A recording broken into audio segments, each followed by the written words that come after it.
Assalomu alaykum, rahmatullohi va barakatuh. Azizlarim, sog'omisiz? Sadaf kompaniyasi tomonidan ochilgan ish o'rinlari haqida sizlarga qisqacha ma'lumot bermoqchimiz. Azizlar, asosiy hozir ochilgan ishlarimiz ko'proq bu juftliklarimiz uchun, semini paralar uchun ochilgan.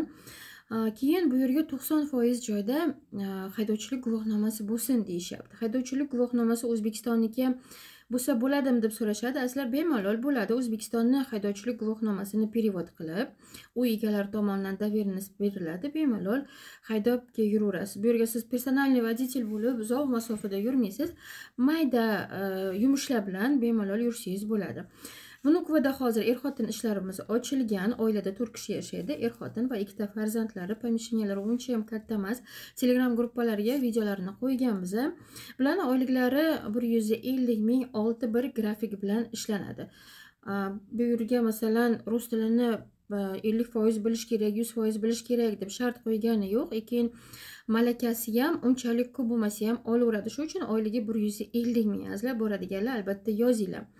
Mitishida hozir ishimiz ochilgan. Mitishidagi ishimiz 170 ming. Prava shart emas bu yerga. Hijobda bo'lsa ham, ro'molda bo'lsa ham bemalol oladi. Основной yer огород ishlari, mayda remont ishlari erkak kishiniki, ayol kishiniki uyda.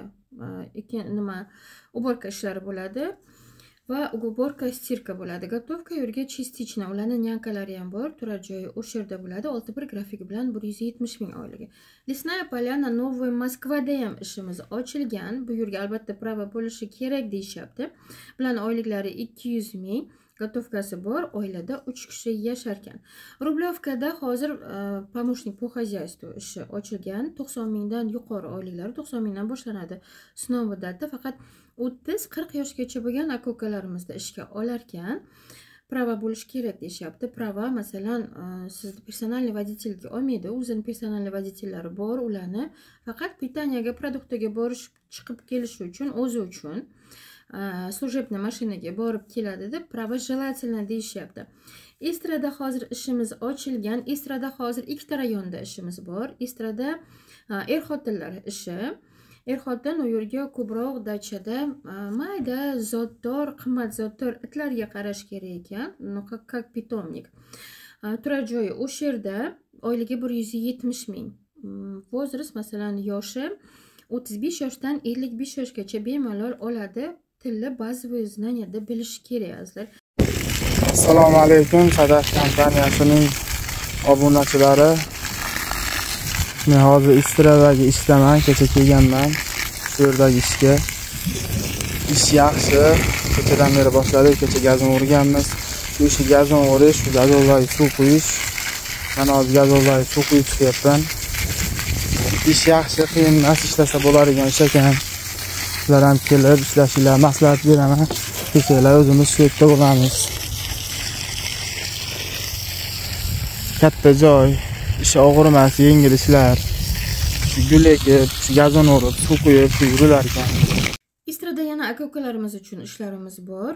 Bu yerga hozir sadomniklar kerak bo'ladi. Ko'proq sa'at, огород ishlari, gazon o'rish, sug'orish, mana shu ishlar ekan. Buni videolarini o'zimiz borib olib kelib, yerda shart-sharoitlari bilan ko'rib, yerga ishlaydigan bizning hamyurtlarimiz bilan gaplashib kelganmiz. Kimdir 15 yildan beri, kimdir 3-4 yildan beri ishlab berishibdi. Zavtrak o'zizdan obed bilan ужинni berar ekan. Dokument shart emas, oyligi 80 ming azizlar. Mana shu yerga boradiganlar bo'lsa, shu yerga yana 3-4 ta erkak kishini ishga qabul qiladi. Padushkinada hozir yana ishimiz bor. Padushkinadagi ishimiz er-xotin, prava shart emas. Dokument albatta o'ziz uchun bo'lishi kerak azizlar. Ulguring, sentyabrgacha bemalol legalizatsiyaga, dokumentingizni legalizatsiya qilib, amnistiyaga kirdi chiqdi qilmastirib, bemalol dokumentingizni qaytadan registratsiya qilib, patentga topshirishingiz mumkin bo'ladi azizlar.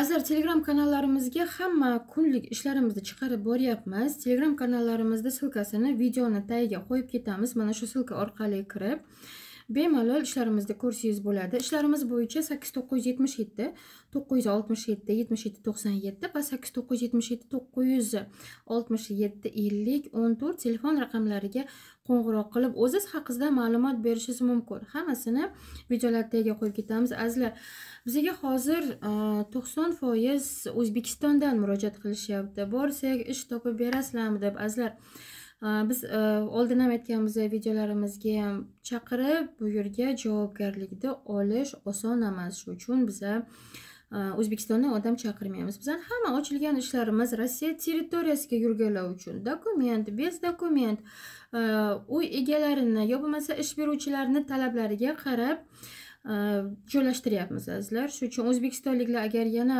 telefonlarga javob bera olmasak yo bo'lmasa O'zbekistondan nimaga chaqirmayapsizlar deydigan bo'lsanglar, javobimiz azizlar, O'zbekistondan bizga imkoniyat yo'q chaqirishga. Chunki Moskvada, Rossiyada ish topib, ularni dokumenti bilan ta'minlab, uy joyi, yana turish, bunaqa mas'uliyatni biz bo'ynimizga ola olmaymiz. Buni to'g'ri tushuninglar. Agar siz keladigan bo'lsangiz, albatta ishlarimiz bor. Anchagina ishlarimiz yopildi. Tuvada, Tverda, mana Voronejda o'sha kuni qoraqalpog'istonlik er-xotinlarimizni yubordik.